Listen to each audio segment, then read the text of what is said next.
Hello, everyone, and welcome to Boston University's professional fundraising webinar, Fundraising the Bar on Your Prospect Research. My name is Sarah, and I will be moderating today's session alongside our hosts. Thank you for tuning in live this afternoon to learn more about prospect research methods and practices from an expert in the field, and hear how Boston University's fundraising program can help you excel in this rewarding career. We have an engaging session planned for you today, and we welcome our audience to ask questions throughout the discussion, and we will address them at the end of the presentation during the questions and answer session. And today's webinar is being recorded, and a link will be sent to your email tomorrow afternoon for your reference and to share with your colleagues.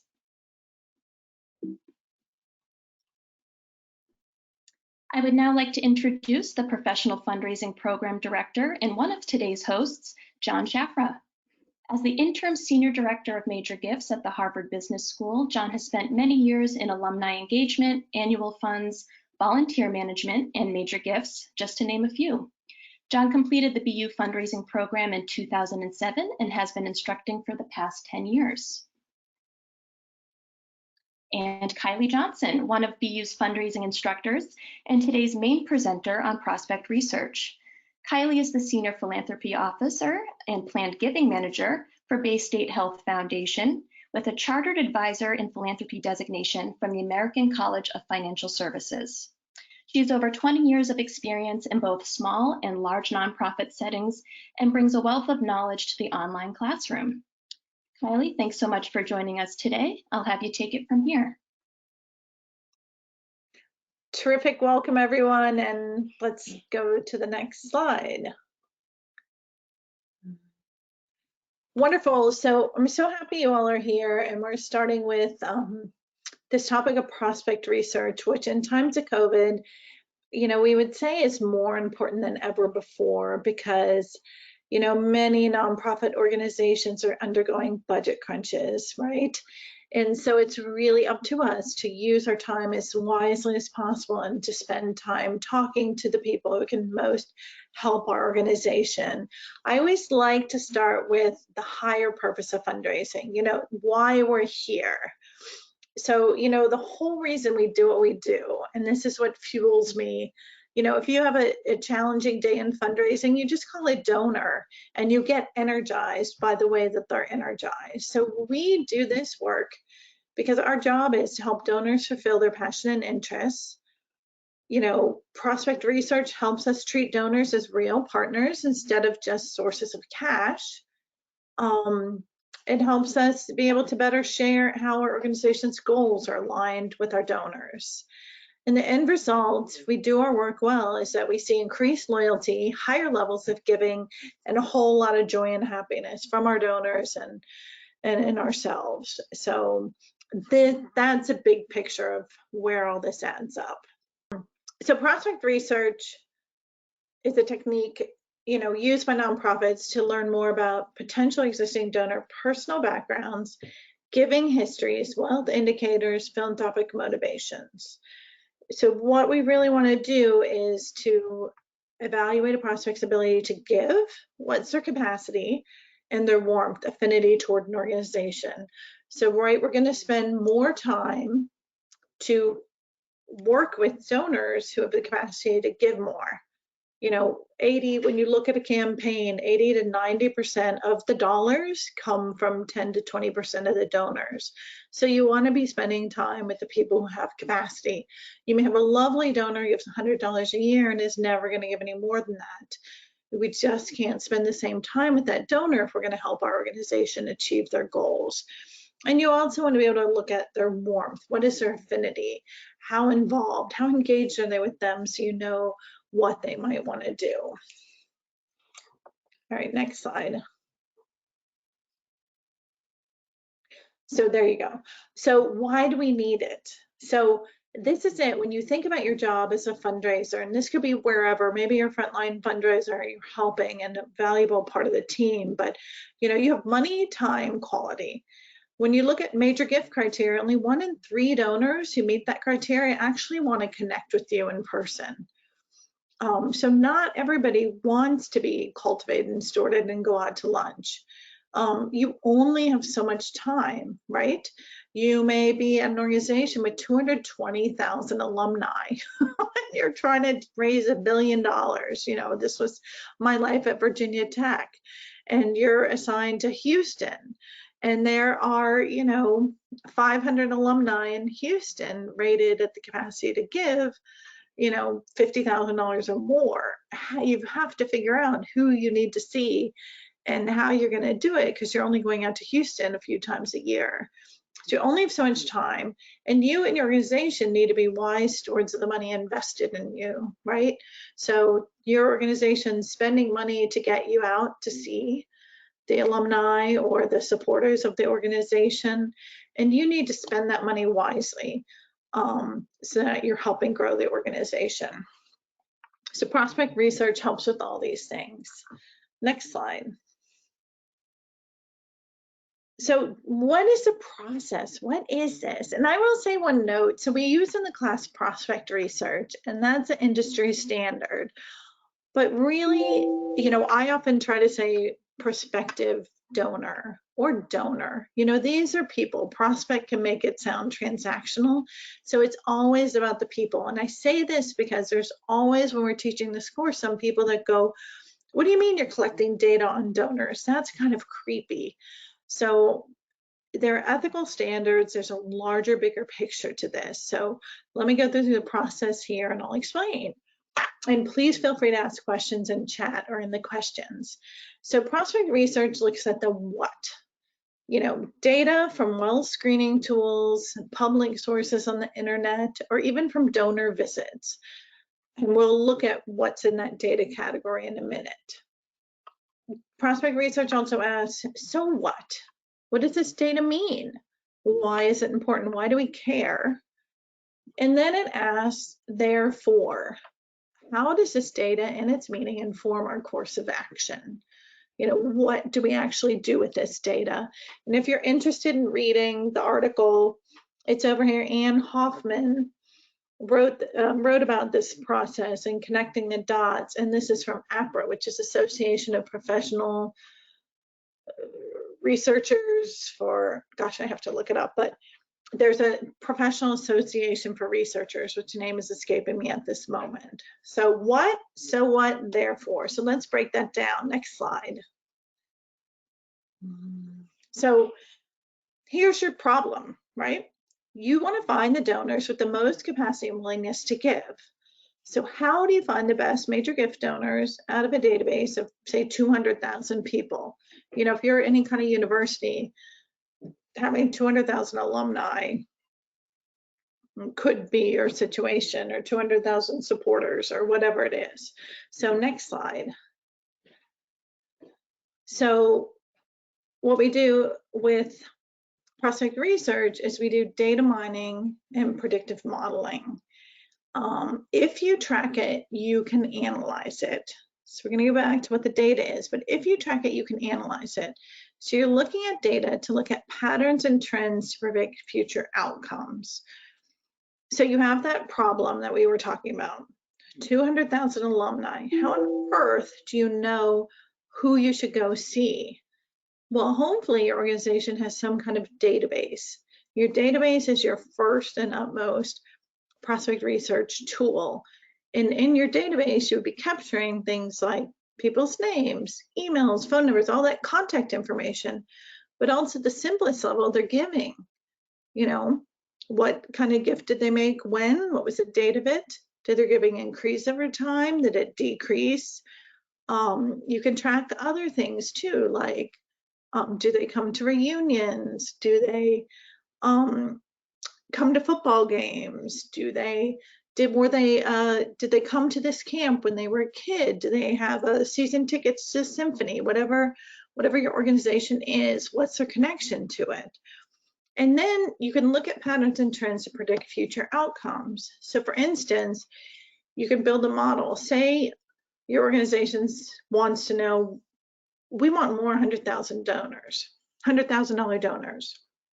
So you could look at your current $100,000 donors, and you could run some analytics on what things do they have alike. You know, what kind of giving did they do before they made their $100,000 gift? How many meetings did they have with the fundraiser before they made that $100,000 gift? Were they a member of the board? Did they talk to a board member? Any kind of characteristics to develop new prospective donors. And the trick is you got to get that data in your database, because then you can work with it. So a strong database is really the key to all of this. So next slide. So we'll go back to what your database might capture. So the what is the data. So, you know, in addition to any contact information, and that's super important, does your donor like to be called on the phone? Do they like email? Do they like text messaging? It's amazing how many donors have texted me during the pandemic. What's their existing relationship with you? Can you capture in your database whether they're a volunteer, their alumni, their friend, they use the services, you know, for hospital, they're a grateful patient, past board member, whatever it is, if you can capture it, it's huge. What are their past donations? You know, if you just run your annual fund or your leadership giving, recognizing donors, wow, thank you for giving us for 10 years. Wow, thank you for jumping up in your gift. What made you increase, you know, to $500 from $100? It lets you see what their patterns of giving are, their involvement. Your prospect researcher can look at political contributions, certain organizations that really matters, to know that information, or sometimes it's helpful so you know what you're walking in on. We certainly have had a very strong political climate. As fundraisers, we try to stay apolitical, right? But sometimes it's helpful to know the leanings of your donor, just to you know, depending on what cause you're working on. Professional or personal networks. So we have a tab in our database where you can capture relationships. It's really helpful to know that this person knows this person, or this person used to work with this person, or this person was on a board with that person, because maybe, you know, your board member has a connection and would be willing to help make an introduction. Or maybe you're really close to, you do a lot of work with this company and you didn't realize this person's high up in that company, and they might want to know that and be able to help you. And then demographic and personal information. So why this is important, you know, one of the things, like when I went to Houston for Virginia Tech, you can run high net worth neighborhood codes. So, you know, if you have, say I have 200 people in Houston at the, you know, capable of giving 50,000, 100,000 or more, you know, looking at who's in, or capable of giving 25,000, say it was just really trying to identify people. You can run, what are the high-end neighborhoods, who lives there? That gives you some indication of wealth when you're trying to help rank people. Or, you know, on the other hand, we've all known that they may have spent all their money living in that high-end neighborhood and not have anything to give, but hopefully that's not the case and they're doing well and they can support you. And then wealth indicators. And you know, some of this comes from the work of a fundraiser. So when you meet with the donor, there's strategic questions you can ask. So you may find out that the donor owns a plane.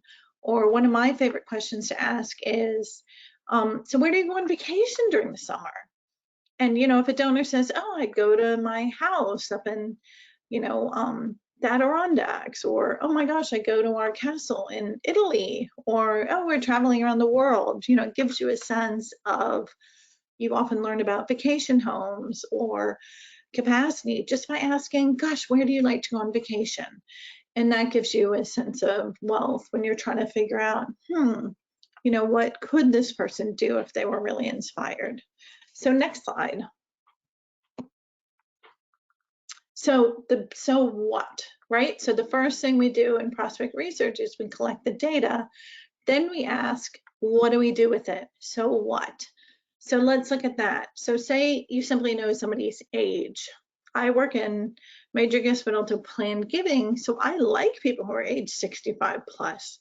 It means they're near at retirement and they may be thinking about estate plans. So if I simply know the ages, my database catches it, that helps me build a mailing list for our plan giving material. And that's huge. And so just knowing the age and capturing that in your database can be really important.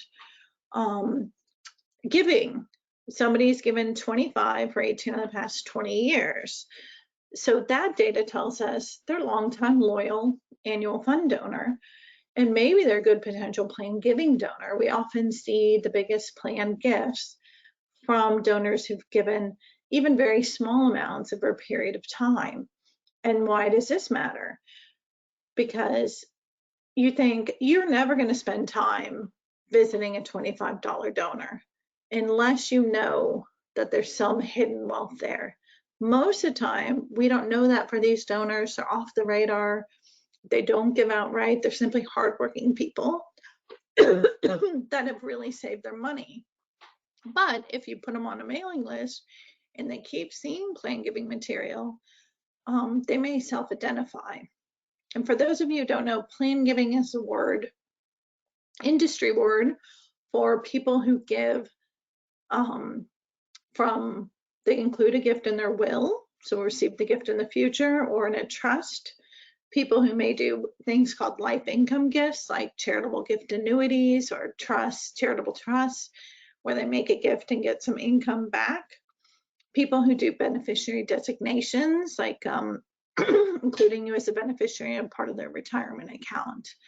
So, or people, you know, a lot of plan giving offices work with real estate, other things like that.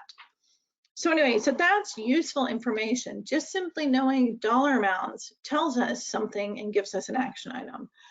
Another one, 2,000 this year without being asked, when they usually give 200. So something happened that this donor stepped up and wanted to do more for the organization. That's worth outreach, right? If you track that, that helps you, and you have a way that that's triggered, so somebody pays attention to that, that's an opportunity to connect with the donor, because obviously something happened in their life that they're doing something.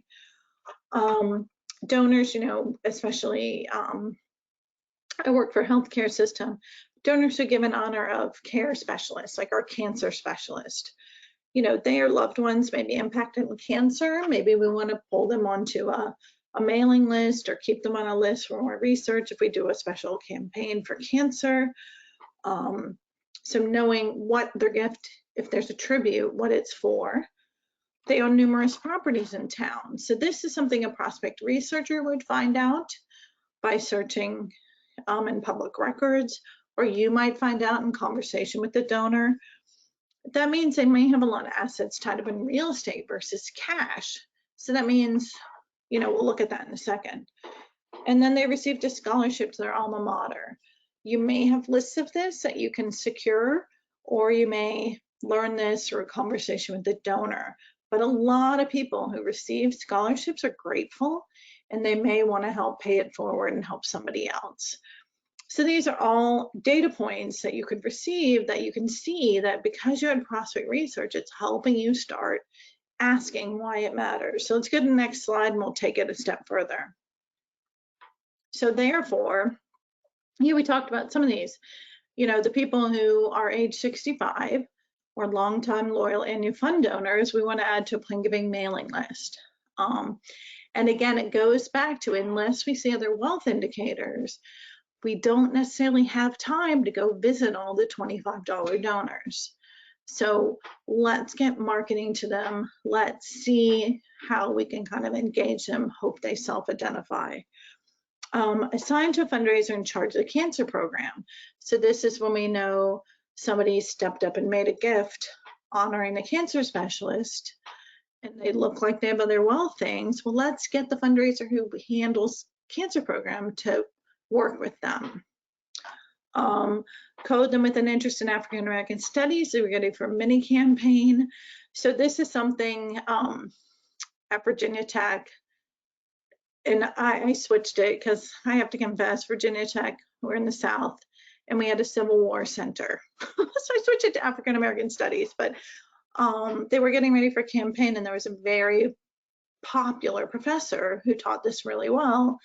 And so because we had a record of all his students working with the registrar's office, they could reach out to all those students who, you had a lot of people chipping in small amounts and then some people chipping in a lot more. So you can do this for any program, African American Studies, wherever you have, popular professors. Some of the students that stayed in touch with them or really love it may want to do something. Therefore, assign to a fundraiser plan giving specialist with expertise in real estate gifts. So if you know someone has a lot of real estate, they may need some help thinking about how they can use their real estate to fund a gift. They may feel cash poor. They may have an opportunity, especially when people get older and they start retiring. We had a really nice gift at one organization we worked where the person owned a lot of apartment buildings near the university.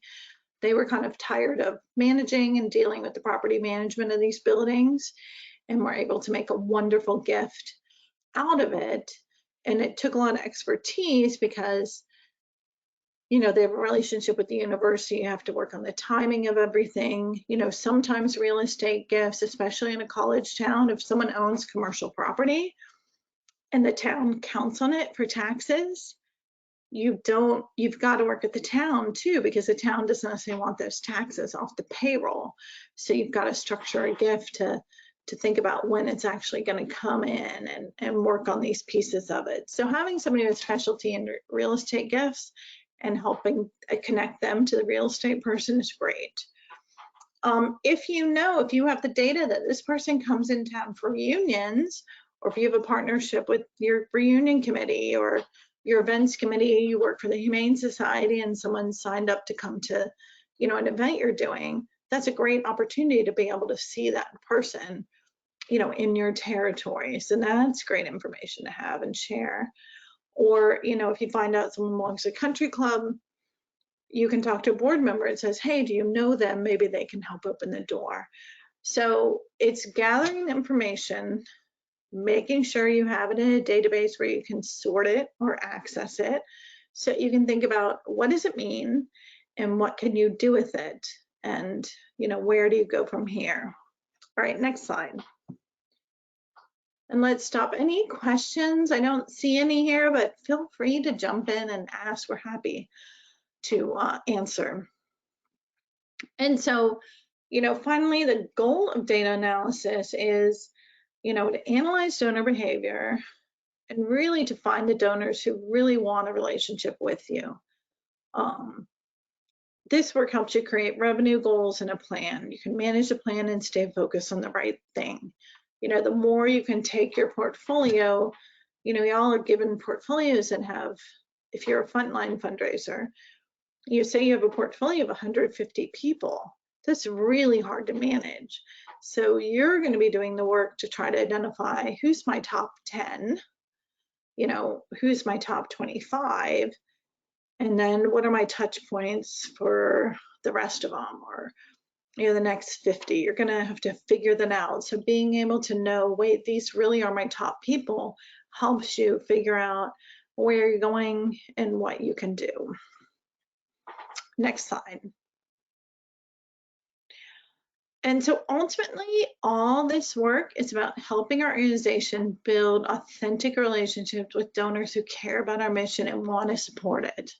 And I'm saying this again because every time I teach prospect research, there's one or two students that say, wait, why are we collecting information? This is creepy. What are we doing this for? And you're collecting information that's tied to the organization, that's specific to the organization, and that's helping you to engage with the donor.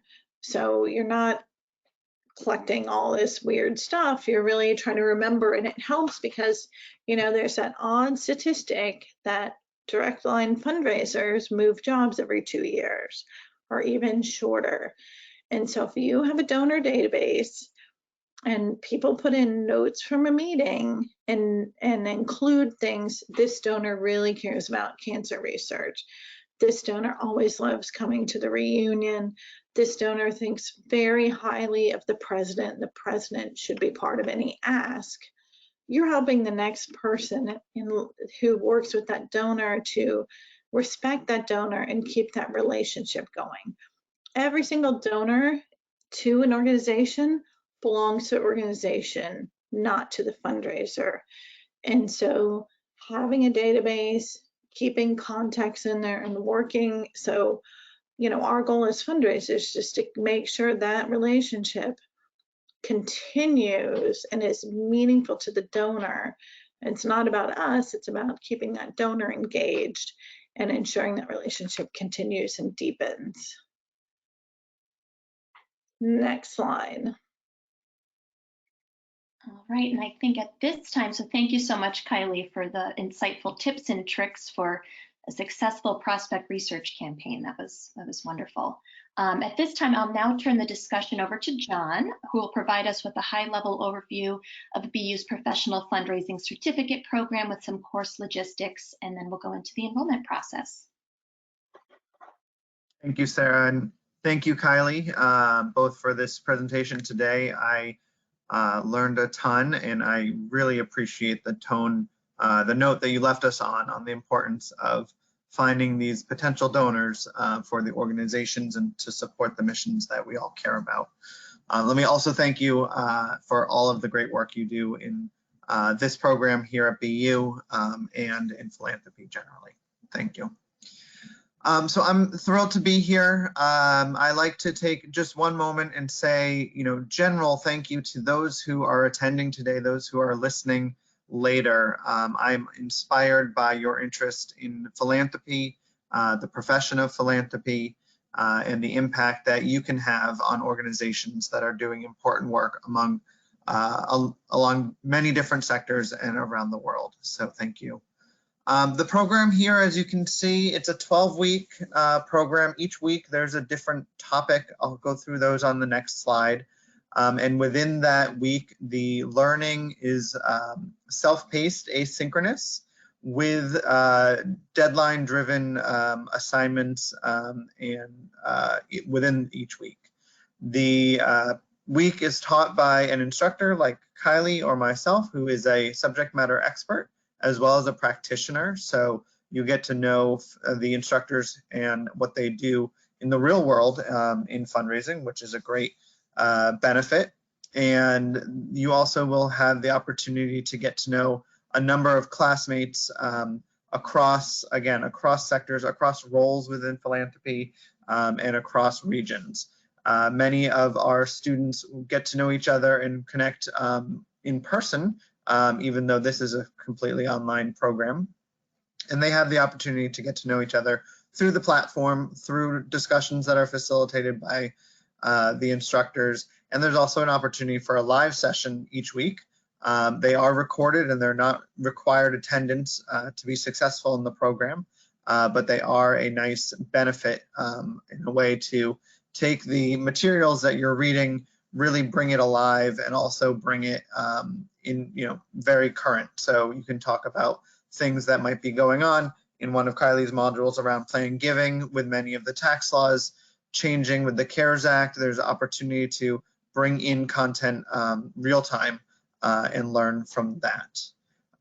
Let me just mention, there's also, through this certificate program, in addition to earning the certificate, you will earn 84 CFRE education credits, which can set you up for taking the CFRE exam, which some but not all of our students pursue following this program.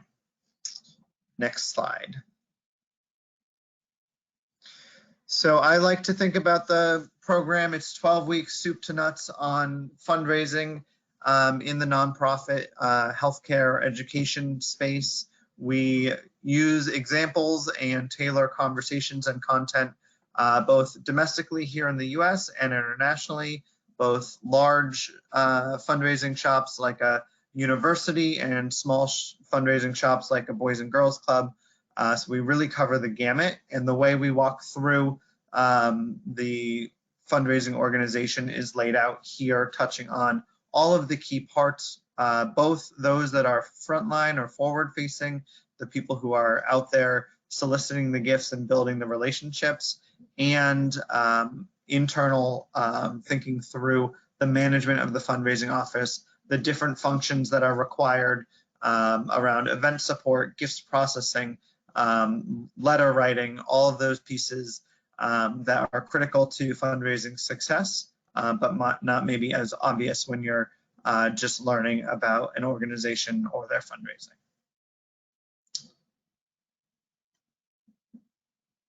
And now I'll turn it back over to Sarah for some of the course logistics. Wonderful. Thanks so much, John. So just an overview of the program schedule. This online program is offered 3 times a year, and that's every January, every May, and every September. And so our next intake is the fall session, which does start on September 7th, and the enrollment deadline for that is coming up quickly, is August 27th. The tuition for the program is $2,495, and it is for the full 12 weeks. Additional information pertaining to the program and the course modules can be found on our website at onlineprofundraising.bu.edu. And we do offer a few different payment options that students can take advantage of. We offer monthly payment plans for up to 4 months. We also have employer-funded payments. We're approved for the Sallie Mae Smart Loan, and of course we have military benefits. I know this month, which is coming to an end quickly, we're offering a 2-month payment plan, and then for the next session we'll start up again for the 4-month payment plan for those that are interested. And if you have any questions pertaining to the program or the enrollment process, our advisors are happy to help, and it can be contacted at the information displayed on the screen. The email is there, the telephone number 617-502-8822, and again, our website is a wealth of information presented on there. It can get most questions answered. We also have a live chat feature if you'd like to just type to an enrollment advisor via the live chat. That can be found on the website as well.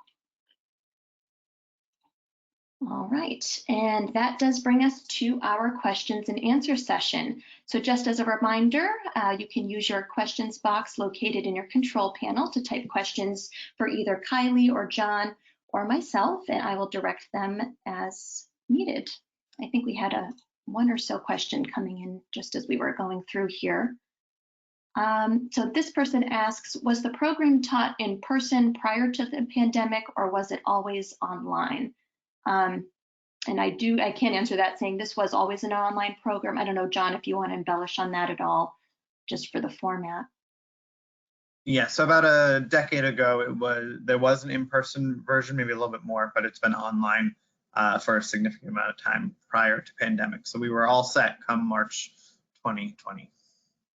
Yes, of course. Yeah, and I would add to that, the online feature, because some of us, are just thinking of Zoom and are so, get a little Zoom burnout, but being an instructor in the course, there's a discussion board that people, you post to, and you read questions and answers from your colleagues.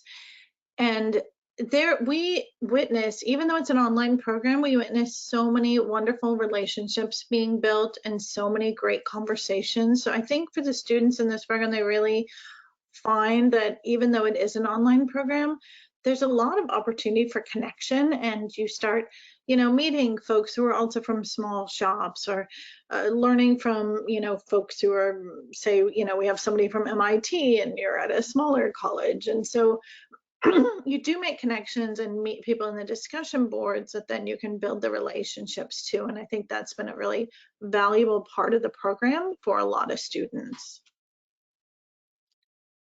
Yeah, that's great, Kylie. Thank you for embellishing on that a bit as well.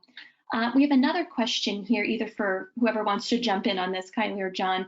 Is this program ideal for brand new people to fundraising and philanthropy? I'll jump in first, and Kylie, if you want to add anything. Yes, that is a great audience.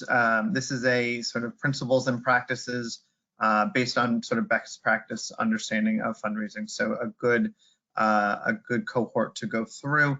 I would add, we sort of think about it in four different buckets: those new to fundraising, those wanting to get into fundraising, those who are looking to advance their career. Oftentimes, someone will have a specific experience within a fundraising shop, and understanding more broadly what goes on can help in getting that next level up job or management role. And then the last piece is we do have folks who come in who are volunteers. They just care deeply about an organization or nonprofit, and they want to do the best that they can as a board member or other volunteer to help on the fundraising effort.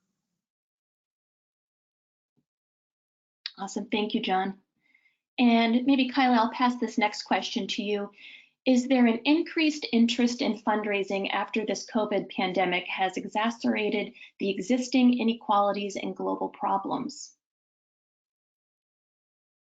Or Jon, whoever wants to jump in on that one, of course. Yeah, I mean, I think the interest in fundraising has definitely increased for many years because the number of nonprofits just keeps growing, right? People see that, you know, there's a need and they want to step in. And I think the conversation, particularly the pandemic, and particularly, you know, all the inequalities and things that we've seen or that have gotten more of a voice in the past few years, right, with Me Too and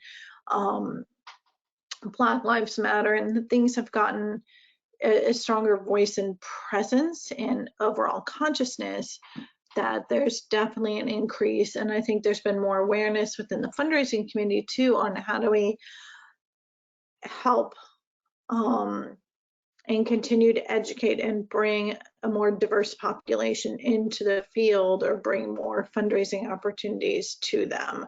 So definitely, I think on many levels, we see this. Jon, do you want to add something? No, I think I would completely agree. And yeah, it's a sustained trend with, but some acceleration right now for sure. Great, thank you so much. And a follow-up question from this same person. I think, Kylie, you might have touched upon this a little bit earlier. Do students in the program collaborate with each other? Yeah, I would say they do in terms of discussion board. We don't have any joint projects. So you're not completing a project together, but we have a discussion board that people are responding to and then responding to each other on. So they may, in plan giving, you know, one of our recent questions has been, you know, if you were going to make a plan gift, what would you do and why? Which a lot of people haven't thought about. And then everyone's responding and learning from each other. Also in the live class, for students that can make it in person, if not, you know, students can watch it in a live class. You know, I have mine early, so people do introductions or people jump in with questions and are talking to each other. So the live class feature does offer, you know, some more interaction as well. Thank you so much, Kylie. And another question for you, Kylie. When you start screening for major gift prospects, should you search among your existing donor pool or look more outward to new potential donors? Jon, I'll let you answer that because you're at Harvard doing this every day. So I'll be curious what you say. Yeah, so the old adage is your past donors are your best future supporters. So I think there's a lot of truth to that. I think the question really comes to what resources you have available.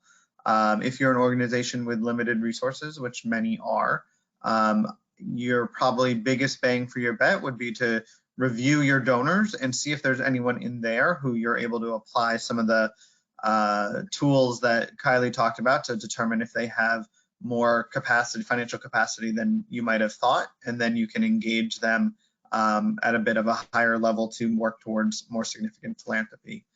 You know, that is a good place to start for most organizations, particularly as they're getting bigger. That's not sufficient. You do also need to bring in a set of new, what sometimes we call suspects, people who you know have capacity, but you need to confirm that through individual meetings, and you definitely need to confirm their inclination. So having frontline officers need people to go see, and the work of prospect research is to help define that universe of people that is most productive for them to go be visiting or engaging with events or getting to know. Kylie, anything you would add to that? Yeah, and I would just say it also sometimes depends on your organization, right? So I work in healthcare, and we have major donors emerge all the time because suddenly, we've been in the community. We may be, an unknown gem. They count on us because we're there, but they don't really pay attention to us. And then suddenly they need care, or we save their life, or we save their spouse's life, or we have hospice care that's really meaningful. And so suddenly, they emerge as donors. And so we do try to keep a tab on, community leaders and people broadly in the community, because at some point they could all be our, patients. And so we do try to have an awareness. So I think it depends on what kind of organization you have. If you have a more local regional organization, you may, people may have a reason to be supporting you, even if they didn't go there. In fact, at Virginia Tech, one of the largest donors to Virginia Tech never attended Virginia Tech, one of our largest donors ever, but simply was a high profile person in the community that got to know and love it. So it's definitely worth, thinking outside the box sometimes and keeping an eye on and who might be interested. Wow, that's impressive, I have to say, with, never attending, but being the biggest fan. That's great. Okay, next question is for you, Kylie. What are some of the most widely used tools to perform a detailed prospect research? Maybe we could just give a high level, maybe a couple that you have offhand or that you know of. Yeah, and I mean, probably the most commonly used, and it requires a subscription, you pay for it, is LexisNexis, which gives a lot of different data, real estate, month and date of birthdays, a lot of different information scoured from public records. That is probably the most common, and it's spelled LEXIS, NEXIS, LexisNexis. You can Google it if you're not familiar with it. For those, who also have capacity, there are different wealth engine tools. So you can take your database and run it through this wealth engine, and they do the work for you. They try to match the names with known information. They'll come back and say, oh, based on this, our data research, we found that all these people probably are, could make a gift of 100,000, $1 million. Well, screenings aren't always accurate, but people do use them and rely on them. Wealth Engine, which you can Google, was one of the leaders, but now there's so many different resources. Donor Search is another one that a lot of people are turning to. Blackbud, which is one word, Black, B-A-U-D. And then, it's simple things like your database, making sure you have a good database and you're capturing information you care about. Were they a patient? Or, well, you got to be careful with that with HIPAA, but are they a season football ticket holder? Do they support cancer? Making sure your database is strong. And then Google. I mean, if I'm going to meet someone, or just today, I was asked to make a call, and I'll just throw someone's name in and their town. And it's amazing, sometimes people in the newspaper, or you learn this person family owned a company, or you find the obituary for a wife, and you just get to know a little bit more about the person. And again, that's all public information. It's just, sometimes things pop. And then, the other main source is just fundraisers themselves. So if you're a frontline fundraiser, you're a prospect researcher, you're a board member, learning what the strategic questions are. Karen Osborne from the Osborne Group, and Osborne Group is OSBORNE Group, has a wonderful list of strategic questions that you can ask. So when you're meeting with your donors, you have questions to ask in the first visit, questions you can ask in the second visit. You're trying to deepen the conversation find out what they care about and also learn about their financial capacity. And so, you know, like my question, where do you go on vacation? I learned a ton. Or a lot of times, you know, if you ask the right questions, people tell you a lot of things. So I have a lot of people tell me an awful lot about their financial lives, and I never really ask anything directly. I just have, they've gotten comfortable with me because I've asked questions, what are they passionate about? And then they start thinking about a gift. And actually, it's an interesting principle that for principal gifts, for highest level donors, they actually usually self-select and pick their own gift and self-solicit. They decide what's important. So if you do the work and then keep them engaged and talking, they kind of, I mean, of course you can ask them, but they often will step forward themselves, but because you did all the work to have them engaged. So fundraisers are a really important piece of it as well, because we're learning things that help us identify interest, affinity, capacity. Jon, do you have any tools you want to add? No, I was just going to make sure people didn't forget Google. You covered that one, so thank you. Awesome, thank you so much. And we only have just 2 more questions here, so if anyone else has any questions they'd like to get in before we close the session today, please be sure to type it in the questions box here for us. Jon, this one is for you. How were assignments graded throughout the program? Are they pass, fail, or letter graded? Assignments are letter graded. Each week you can expect sort of 3 things. There's a written assignment, which is no more than 2 pages. There's a reflection, which is truly your sort of thought or response, and that's just a few hundred words. And then there's participation in these discussion boards that we've talked about. So it covers sort of the gamut of the learnings, but it's not too intensive. Great, thank you, Jon. And our last question that we have here for today, will BU's program certify me to then start my own fundraising consultant practice, or are there additional steps I must do or I must take to do so? I'm happy to take that. So as far as I know, you do not have to have a specific certification to do fundraising consulting. This is a certificate program, so it does, having the certificate does codify what you've learned in this program and gives, you know, some mastery of those concepts. It's different than the CFRE, which is a certification, and this is the education credits to that, but to sort of sit for the CFRE, you also have to have some experience in fundraising, and there's a whole number of other things that go with that, but the content in this program should tee you up pretty well to be able to take that exam from the education side. All right, wonderful. Thanks so much, Jon. And it looks like that's all we have for questions today. So with that, I'd like to thank you all again for tuning into our session, and we hope that the information presented and the advice and insights from our panelists here will help you identify the best potential donors to meet your major gift goals, or maybe even inspire you to join our upcoming fall or spring classes. So I'd like to thank you all again and wish you a wonderful afternoon.